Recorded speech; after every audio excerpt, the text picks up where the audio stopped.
Frederic Bastiat. O que se vê e o que não se vê. O imposto.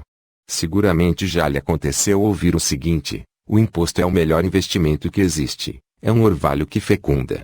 Vejam quantas famílias vivem graças a ele. E observem os seus efeitos sobre a indústria. É infinita a sua ação, é a própria vida. Para combater tal doutrina, sou obrigado a reproduzir a refutação precedente.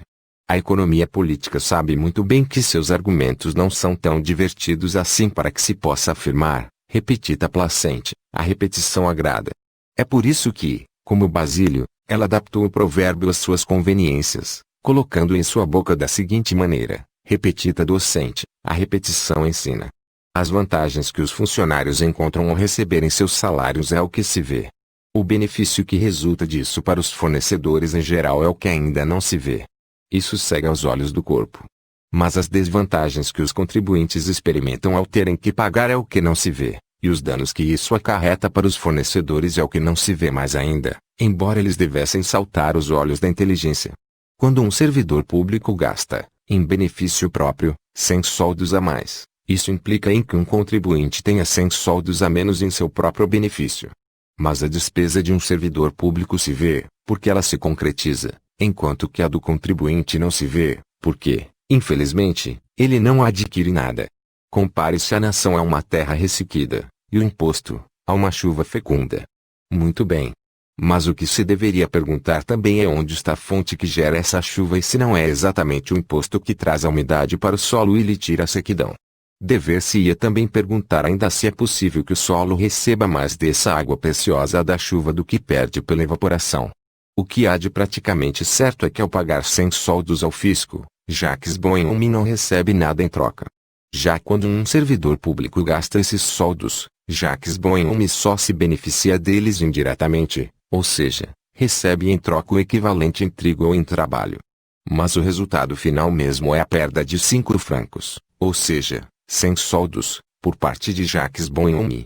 É bem verdade que, frequentemente, talvez o mais das vezes, o servidor público presta a Jacques Bonhomme um serviço equivalente. Nesse caso, não há perdas nem de um lado, nem de outro. Só existe a troca. Por isso é que meus argumentos não se referem em hipótese alguma às funções úteis. Eu digo sempre o seguinte: se você quer criar uma função pública, prove a sua utilidade. Demonstre que ela vale para Jacques Bonhomme, pelos serviços que lhe presta, o equivalente ao que ela lhe custou. Mas, abstraindo-se dessa utilidade intrínseca, não invoque como argumento a vantagem que ela confere ao servidor, à sua família, aos seus fornecedores. Não alegue que ela favorece o trabalho.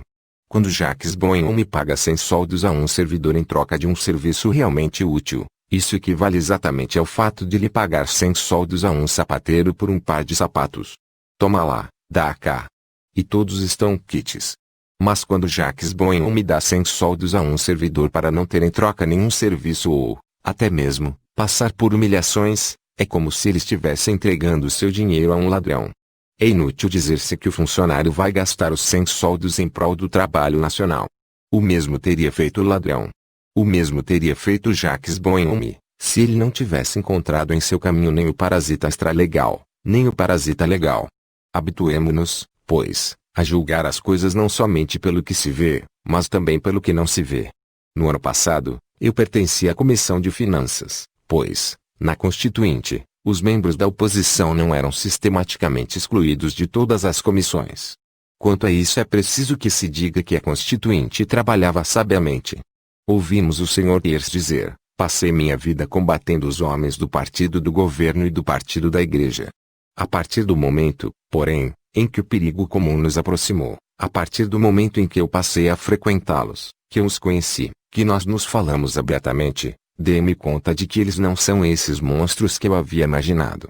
Sim, as desconfianças assumem grandes proporções, os ódios se exaltam entre partidos políticos que não se misturam, e se a maioria deixasse entrar nas comissões alguns membros da minoria, talvez se reconhecesse, de parte a parte, que as ideias não estão assim tão distantes e que as intenções não são também tão perversas quanto se imagina. Como quer que seja, no ano passado, eu era o da Comissão de Finanças.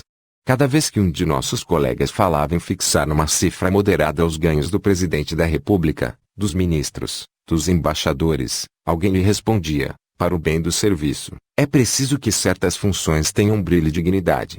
É a maneira de atrair para elas os homens de mérito. Inumeráveis situações difíceis acontecem ao presidente da República, e seria colocá-lo em situação penosa forçá-lo a dizer sempre não. Uma certa representação nos salões ministeriais e diplomáticos é indispensável nos governos constitucionais, etc. Embora tais argumentos possam ser contestados, eles precisam sem dúvida alguma de um exame sério.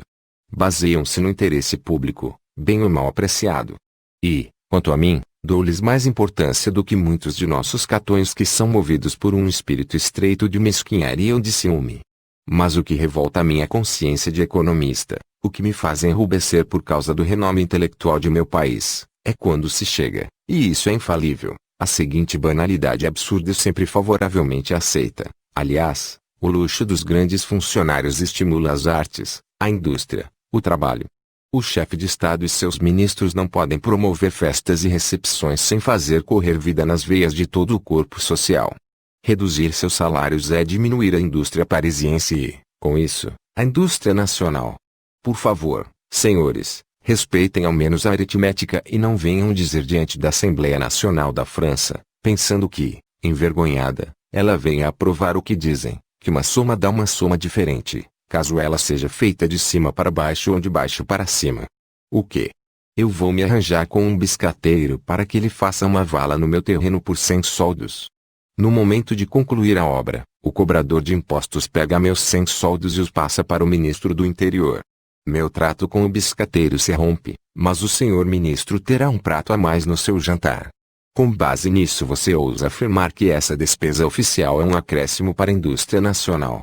Não entende você que o que existe aí é um simples deslocamento de satisfação e de trabalho? Um ministro tem a sua mesa mais rica, é verdade, e um agricultor tem seu campo mais irrigado, o que também é verdade. Um dono de restaurante parisiense ganhou 100 soldos, eu concordo, mas concordo também que um biscateiro do interior deixou de ganhar 5 francos. Tudo o que se pode dizer é que o prato da mesa oficial e a satisfação do dono do restaurante é o que se vê, o terreno cheio de água e o biscateiro inconsolável é o que não se vê. Meu Deus! Como é difícil provar, em economia política, que 2 e 2 são 4. E se você conseguir, exclama-se, é tão claro que chega a ser chato. Depois se volta como se você não tivesse provado absolutamente nada.